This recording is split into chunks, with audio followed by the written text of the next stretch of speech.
Good morning students. मैं Monika Kataria, assistant professor ABST doctor Bhimrao Ambedkar government college Shriganganagar. आज के लिए जो हमारा टॉपिक है वो है वॉयज अकाउंट्स, यानी कि जहाजी यात्रा लेखे। ये जो टॉपिक है ये बीकॉम फर्स्ट ईयर के सिलेबस का टॉपिक है। बीकॉम फर्स्ट ईयर के फाइनेंशियल अकाउंटिंग पेपर में ये आपका यूनिट फर्स्ट का टॉपिक है, वॉयज अकाउंट्स। तो आज हम इस पर चर्चा करेंगे कि वॉयज अकाउंट्स क्या होते हैं, किन कंपनीज़ के द्वारा इन अकाउंट्स को मेंटेन किया जाता है, इसकी बेसिक टर्मिनोलॉजी क्या है जो कि इसके अंदर यूज़ होती है, और इस अकाउंट का फॉर्मेट कैसा होता है। आज हम इन सब चीज़ों पर डिस्कस करेंगे। तो फर्स्ट ऑफ ऑल हमें पता होना चाहिए कि वॉयज अकाउंट्स क्या होते हैं। वॉयज अकाउंट्स जो हैं वो जहाजी यात्रा कंपनीज़ यानी कि शिपिंग कंपनीज़ के द्वारा बनाए जाते हैं। इन अकाउंट्स के द्वारा शिपिंग कंपनीज़ किसी विशेष जहाज़ द्वारा की गई प्रत्येक जहाजी यात्रा के संबंध में प्रॉफिट या फिर लॉस की जानकारी प्राप्त करती हैं। जहाजी यात्रा के अंतर्गत जहाज़ के आने और जाने दोनों ही यात्राओं को शामिल किया जाता है। इसमें हर एक यात्रा को एक पर्टिकुलर नंबर, एक निश्चित संख्या दी जाती है और उसके लिए अलग से अकाउंट्स मेंटेन किए जाते हैं। इस उद्देश्य की पूर्ति के लिए हर जहाजी यात्रा के लिए एक अलग से अकाउंट खोला जाता है जिसे वॉयज अकाउंट कहा जाता है। यह एक नाम मात्र का खाता होता है जो कि प्रॉफिट या फिर लॉस बताता है हमें। ये जो खाता है एक पर्टिकुलर ड्यूरेशन में किसी जलयान के द्वारा की गई जल यात्रा के संबंध में बनाया जा सकता है या फिर किसी स्थान के लिए की गई जल यात्रा के संबंध में भी इसे बनाया जा सकता है। जैसे कि किसी जहाज़ ने कलकत्ता से लंदन और वापसी की यात्रा तय की है तो इसके लिए एक वॉयज अकाउंट बनाया जा सकता है, या फिर उस जहाज़ ने पूरे साल की अवधि में कलकत्ता से लंदन और वापसी की 2 यात्राएं और आधे रास्ते की वापसी की दूरी तय कर ली हो तो वर्ष भर की अवधि के लिए भी इसे हम बना सकते हैं और उस अवधि के लिए प्रॉफिट या लॉस की जानकारी प्राप्त कर सकते हैं।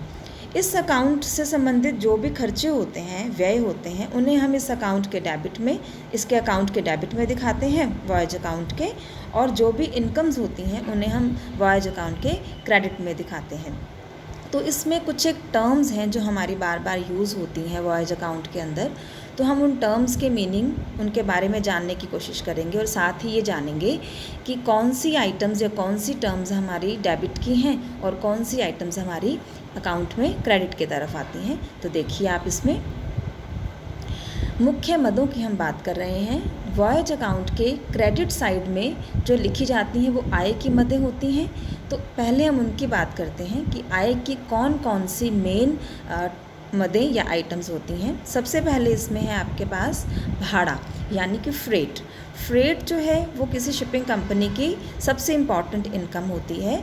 कोई जहाज़ जो माल को ढोता है तो उस ढोए गए माल के भार के आधार पर ही भाड़े को वसूल किया जाता है और इसे जहाजी यात्रा खाते के क्रेडिट साइड में शो किया जाता है।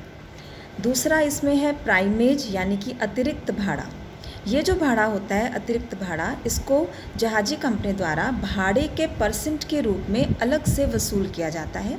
एक्चुअली पुराने टाइम में क्या होता था कि ये जो प्राइमेज होता था ये जहाज़ के कैप्टन को दिया जाता था, जिससे कि वो अपने सभी एम्प्लॉयज़ में बांट देता था।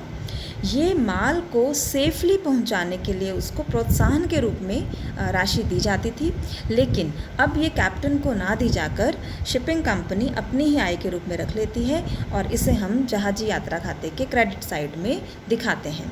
नेक्स्ट है अधिभार, यानी कि सरचार्ज। शिपिंग कंपनी भाड़े के अलावा अन्य राशि भी सरचार्ज के रूप में वसूल कर सकती है, जिससे कि कंपनी को इनकम होती है। तो इसे भी इनकम के रूप में वॉयज अकाउंट के क्रेडिट साइड में दिखाया जाता है। नेक्स्ट है इसमें यात्रा किराया, यानी कि पैसेज मनी। जहाज़ में माल के अलावा यात्री भी सवार हो सकते हैं, पैसेंजर्स।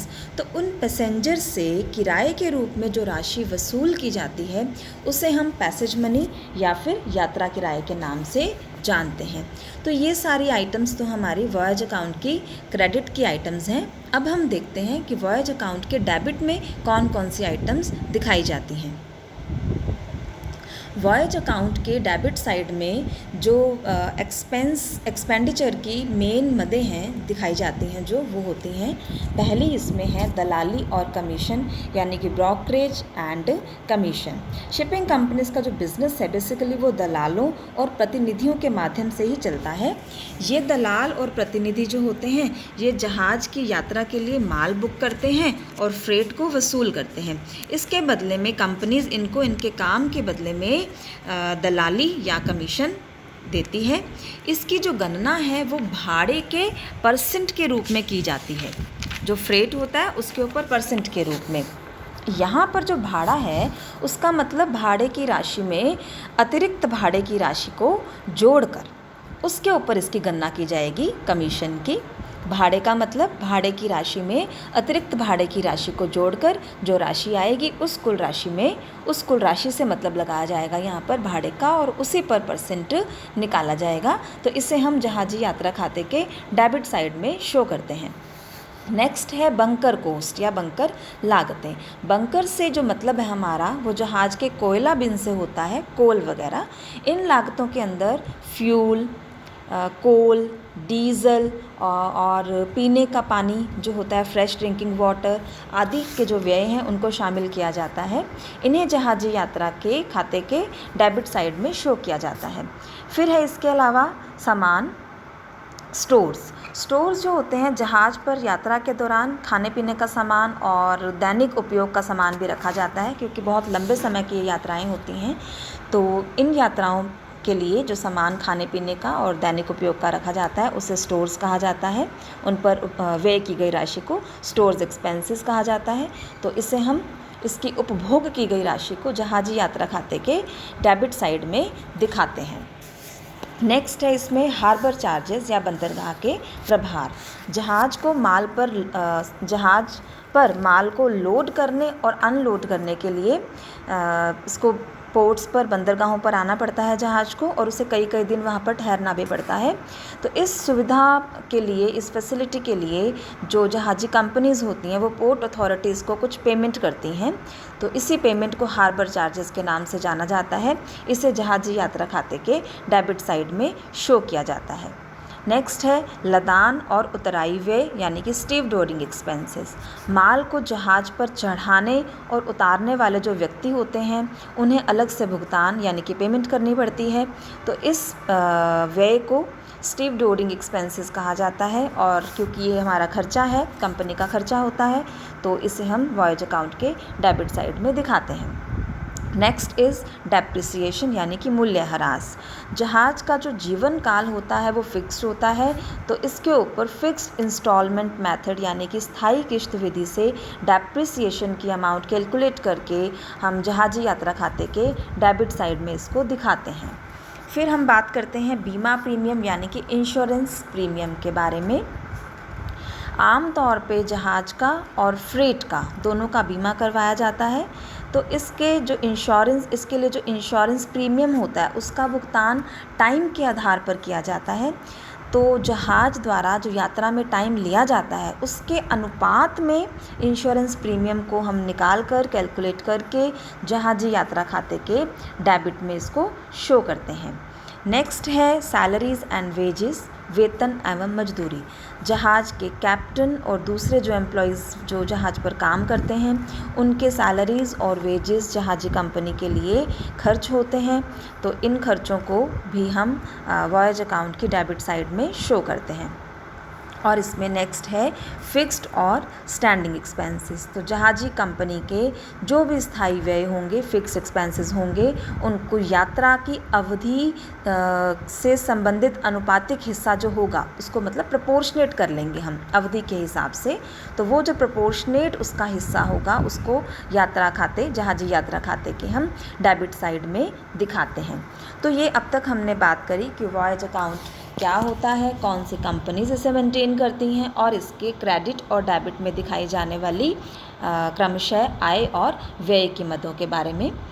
तो अब हम बात करते हैं कि वॉयज अकाउंट किस प्रकार बनाया जाता है, इसका फॉर्मेट कैसा होता है ये देखने में। तो देखिए, format of voyage account. Voyage account of, यहाँ आप जिस भी किसी जहाज़ का वॉयज अकाउंट बना रहे हैं उसका नाम आ जाएगा।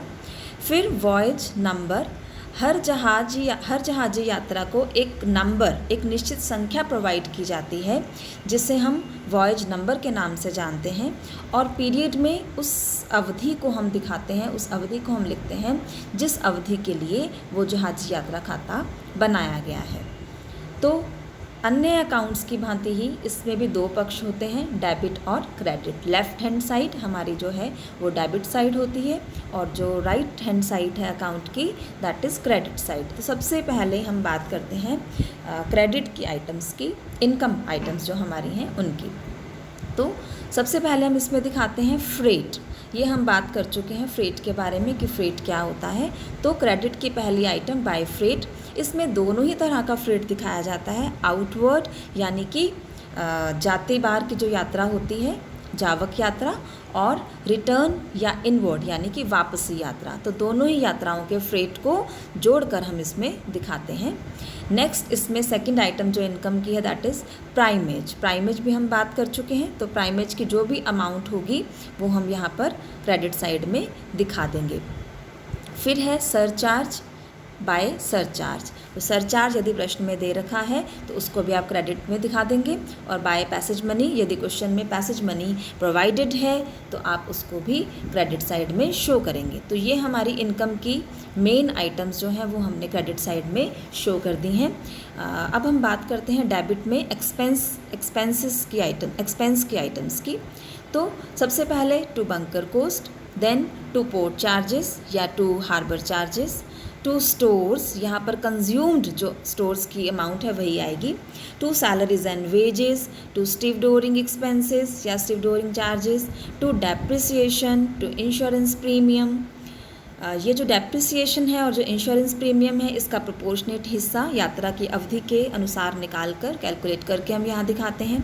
इसी प्रकार फिक्स्ड या स्टैंडिंग चार्जेस का भी। टू लाइटरेज चार्जेस, लाइटरेज चार्जेस क्या होते हैं? शिप में माल को लोड करने और अनलोड करने के लिए छोटी शिप्स की सहायता ली जाती है जिन्हें लाइटर्स कहा जाता है। तो उन लाइटर्स को इस काम के बदले में जो चार्जेस पे किए जाते हैं उन्हें हम लाइटरेज चार्जेस कहते हैं। तो वे भी डेबिट में शो किए जाते हैं। अब बात करते हैं एड्रेस कमीशन की, यानी कि दक्षता कमीशन की। दक्षता कमीशन जो होता है वो आपको मैं पहले बता चुकी हूँ कि कमीशंस की जो अमाउंट है वो फ्रेट पर कैलकुलेट की जाती है और ये भी फ्रेट में प्राइमेज को जोड़कर इसकी गणना की जाती है। तो जो भी एड्रेस कमीशन का परसेंट दे रखा होगा क्वेश्चन के अकॉर्डिंग हम उस परसेंट से ज्ञात करके डेबिट में दिखा देते हैं। उसके बाद है मैनेजर्स कमीशन। इसी प्रकार यदि कोई मैनेजर का कमीशन दे रखा है तो उसे भी हम कैलकुलेट करके यहाँ पर दिखा देते हैं। और फिर हम अकाउंट को बैलेंस कर लेते हैं। बैलेंस करके जो अमाउंट आती है, बैलेंसिंग फिगर जो आती है वो या तो नेट प्रॉफिट होगी या तो नेट लॉस होगी। यदि अकाउंट में हमारा क्रेडिट बैलेंस बच रहा है यानी कि क्रेडिट का जो जोड़ है वो डेबिट के जोड़ से अधिक है, मतलब कि आय का जोड़ खर्चों के जोड़ से ज़्यादा है, तो ऐसी स्थिति में वो प्रॉफिट कहलाएगा। डेबिट में दिखाएंगे to net profit balancing figure. और इसकी ऑपोजिट स्थिति में यदि डेबिट का जोड़ क्रेडिट के जोड़ से अधिक हो यानी कि एक्सपेंडिचर का जो योग है वो इनकम के योग से ज़्यादा हो, ऐसी स्थिति में जो बैलेंस होगा उसे हम डेबिट बैलेंस कहते हैं और ये लिखा जाएगा क्रेडिट की side by net loss balancing figure. तो ये हमारा एक फॉर्मेट, स्टैंडर्ड फॉर्मेट आप इसे कह सकते हैं। ज़रूरी नहीं है कि ये सभी आइटम्स आपको क्वेश्चन में दी गई हों, अकाउंट हमेशा ऐसा ही बने। इससे कुछ ज़्यादा या इससे कुछ कम आइटम्स भी हो सकती हैं। तो ये स्थिति के अनुसार प्रश्न में हम देख लेंगे। जैसी भी स्थिति होगी, जो भी आइटम्स क्वेश्चन में प्रोवाइडेड होंगी उन्हें हम उस अकाउंट में दिखा करके अकॉर्डिंगली नेट प्रॉफिट या नेट लॉस कैलकुलेट कर लेंगे। तो आज का ये हमारा टॉपिक यहीं पूरा होता है। इसमें हम आगे के लेक्चर्स में न्यूमेरिकल क्वेश्चंस देखेंगे। तो अभी आज के लिए इतना ही। Thank you so much.